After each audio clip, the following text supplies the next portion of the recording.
Exercise set 2.3 Identifying Relevant Background Rates from a Workbook for Arguments by Morrow and Weston.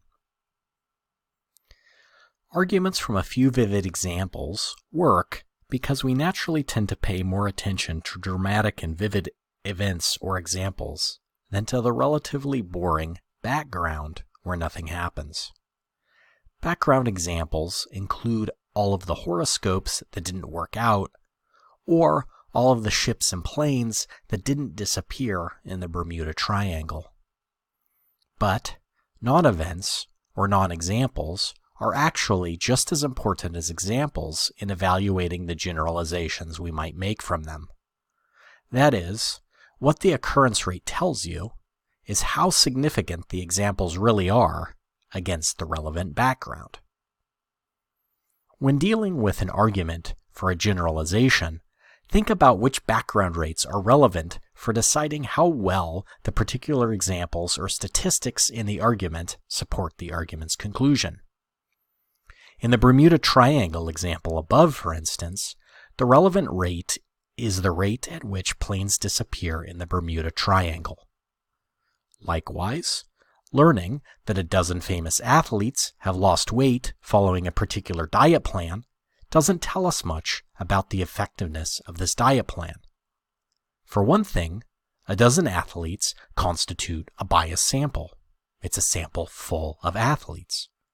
But even more importantly, learning about those dozen athletes doesn't tell us the relevant background rate, which is the percentage of people on this diet plan, athletes or not, who lose weight.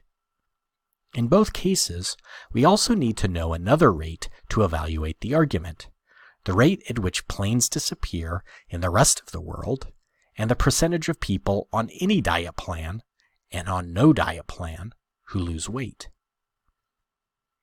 Once you know what rates you're looking for, ask yourself what further information you would need to calculate that rate.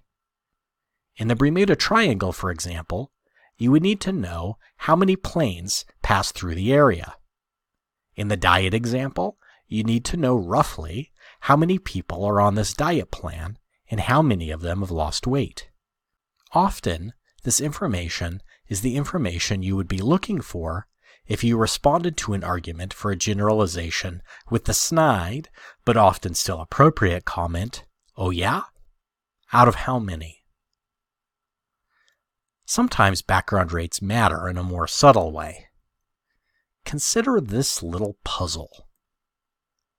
Tanya is a talented card player with the most impassive poker face you've ever seen. Which is she more likely to be?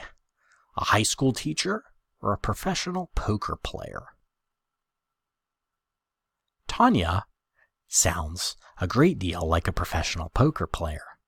And since this doesn't appear to be an argument by generalization, you might not think to consider background rates. If you do consider background rates, though, you'll realize that there are a very large number of high school teachers, many of whom could be excellent poker players, and almost no professional poker players at all. Given this, regardless of Tanya's penchant for poker, and the impassiveness of her poker face, she's much more likely to be a high school teacher. The lesson here is to think about background rates even when the argument does not obviously invoke any generalizations.